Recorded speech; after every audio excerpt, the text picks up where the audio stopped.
यो चाहिँ किन यो पाल राख्या उज्यालो पाल त्यो दामी ठाउँमा बसेर अहिले यस्तो मिठो खाइराखेको छु सय ढल्ले सय अर्को ढल्ले खै जोगी जोगी टाइपको भयो बिहा गरेको त भयो होला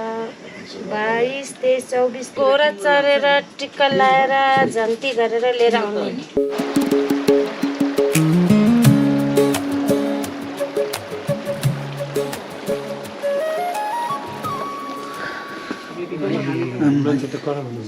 कामाको कुरा होइन अब स्ट्यान्डर्ड खोज्यो भने उता पारेछ नत्र खाएर एकछिन जाने अब सबै रेडी छ तरकारी रेडी छ दाल रेडी छ भात 10 मिनटमा यस्तो ठुलो ग्यासमा एकछिनमै बनाइदिन्छ रेडी त कहीँ पनि हुँदैन कि तपाईँको मुस्ताङलोमा पनि त्यस्तै हो मान्छे आउँदैन अनि त्यही भएर मान्छे आउन त आउँछ धेरै जस्तोले खाजा साजाहरू खाएर जान्छ भात खाने त खासै हुँदैन कि त्यही भएर रेडी हुँदैन कति टाइम लाग्छ 10 मिनट 20 मिनटमै बनाइदिन्छु ल यो त सिधै माथि त नि यो चाहिँ किन यो पाल राख्या उज्यालो पाल त्यो चुलो राख्छ कि हामीले झाडुमा चुलो बाल्छ जाने चुलो ए पानी पर्दैन अनि पानी नपरेपछि 8 वटा भात खाना त चाराङ भन्ने कति टाइम लाग्छ फुलेर आउँछ अरे कि गाह्रो भयो यस्तो छ मुस्ताङको मान्छेहरू खालि हिँडेर जाने मान्छे यहाँ यस्तो काठहरू चाहिँ सिँगै लाउनु पर्ने छ ताच्नु नपर्ने सबै रोपेको भोटे पिपल हो ए भोटे पिपल मान्छे पो भोटे हुन्छ भन्ने सुनेको थियौँ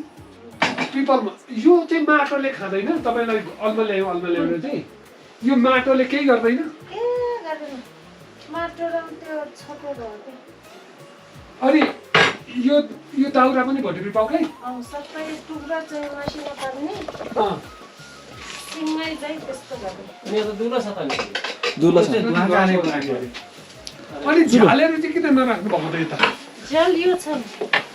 एउटा झ्याल छ चिसो हुन्छ भनेर रातिमा चिसो हुन्छ भनेर चिसो हुन्छ अनि तपाईँहरू अनि बेलुका चाहिँ बस्नुहुन्न यहाँ त्यो उता घरमा सुत्न जान्छ यो दोकानमा यहाँ पसल मात्रै हो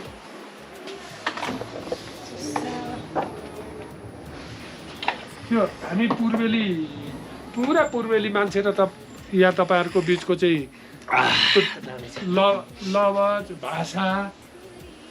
अलिक मिल्दैन हामी अलिक ठाडो बोल्छौँ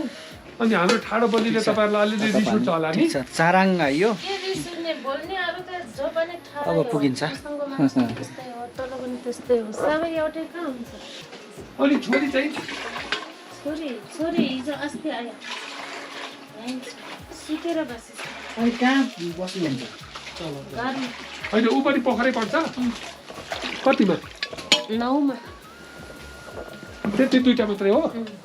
अब एउटा भएर तिनवटा हुन्छ अब के गर्ने आमा छोरी पढ्न कति पैसा चाहिन्छ पाएर मात्रै भयो पैसा त तपाईँहरूको च्याङ्ग्रा पनि टन्नै रहेछ अनि यहाँ पसल पनि छ पसल के छ र यो पसलमा के यतिकै बस्छ भन्दा अनि च्याङ्ग्रा चाहिँ यहाँ कसरी गोटा बेच्नुहुन्छ दिदी एउटा सँगै 20 केजी जतिको 30-40 गर्छ भने 1000 पर्छ 30-40 हजार एउटैलाई अनि 200 एउटा च्याङ्ग्रा हुन्छ अनि बेर पर्दैन कि माउ पनि त्यसरी नै बिक्छ म भन्नाले च्याङ्ग्राको आमा नि के भन्नुभयो च्याङ्ग्राको आमा पनि त्यो 40-40 हजारमै बिक्छ कि खसी मात्रै च्याङ्ग्रा केटी चाहिँ भनेको केटी त्यतिमा बेच्छ क्या 20-30 केटा चाहिँ केटा चाहिँ केटा त 40 हजार पोखरेबाट दामी ठाउँमा बसेर अहिले यस्तो मिठो खाइराखेको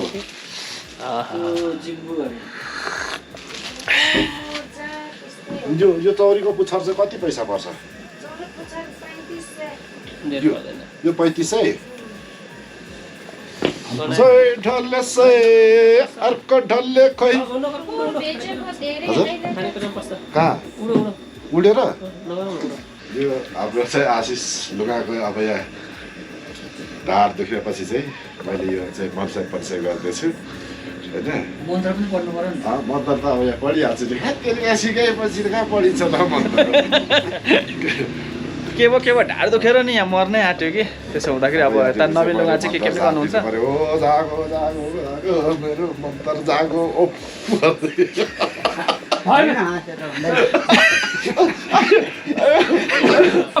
मनपे के बात है पुछने के बात है कि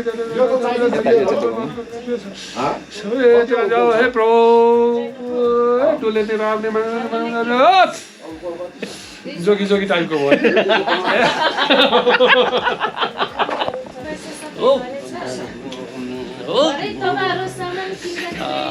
के भएको छ तपाईँको ढाड दुखेको मेरो ढाड दुखेर नि यो ढाड दुखेकोलाई त म यसरी निको पार्छु कि चौरीको पछाडि नि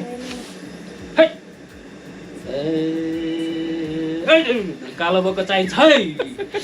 सिङ्ग लाइन्छ ढाड दुखेको निको पारिन्छ भएछ र अलिक निको भयो अलिक निको भयो जस्तो छ कि यो बेला एकैछिनमा हुन्छ नि यो त अब अर्को पनि छ कि फेरि यो छिनछिनमा पिसाब पनि आउँछ छिनछिना पिसाब आउने अँ चाबी पर छ चाबी यो चाबी ल्याएर गाडी कुदाउने लगेर चाहिँ खोल्छ यी छेउछाउतिर जङ्गल छेउछाउतिर ठ्याक्कै रोकेपछि तपाईँको पिसाब जान्छ कोही उता के अरे इन्डियातिर स्वेटरको व्यापारमा जान्छ यो गाउँको मान्छे त सबै इन्डियामा स्वेटरको व्यापारमा जान्छ क्या स्वेटर भनेको कस्तो उनले स्वेटर लगाउने यस्तो स्वेटरको उनले भनेको दिल्लीबाट लिएर आउने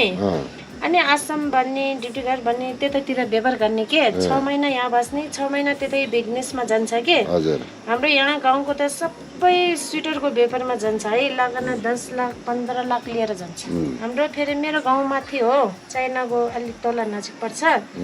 तिनीहरू त फेरि सानो सानो व्यापार यस्तो लुगाहरू झिम्बोहरू अनि तपाईँ पनि यहाँ व्यापार गर्न झर्नु भएको माथिबाट म त यहाँ बिहा गरेर आएको यो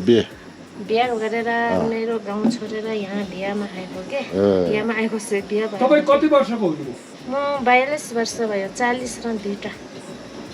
42 वर्ष म भन्दा कान्छी हुनुपर्छ त 42 वर्ष भयो म यो पासल थापेर 6 वर्ष भयो बिहे गरेको चाहिँ बिहा गरेको त भयो होला 22 23 24 25 26 वर्षमा बिहा गरे अब कति भयो गर्नु विवाह गर्दाखेरि आफै जानुहुन्छ कि बाबुआमाले दिनुहुन्छ बाबाले दिएको लाइन छैन लाइन छैन हजुर मान्छे तपाईँहरू आफै चाहिँ बिहे गर्दैन छोरीले आफै मिलेर आउँछ के ए घरमा कोही आउँछ कोहीले आफ्नो आमा बाले खोजेर त्यो गर्छ तपाईँहरू मिलेर कि खोजेर आफू मिलेर अनि भाइ मिलेर अनि बिहा गरौँ भन्ने अनि बिहा गर्ने अनि भाइ माग्न आउनुभयो अनि माग्न आउने भनेपछि ल परो अनि पहिले घोडा चढेर टिक्का लाएर झन्ती गरेर लिएर आउने जस्तै नि नर्मलहरू त घरभित्र छिरेर नै आउँछ जस्तै अलि मन पर्ने अलि राम्रो भएपछि घरमा बोलाउन आउनु पर्छ झन्ती लिएर घोडा लिएर मान्छे बोलाएर खर्च गरेर अनि जस्तै नि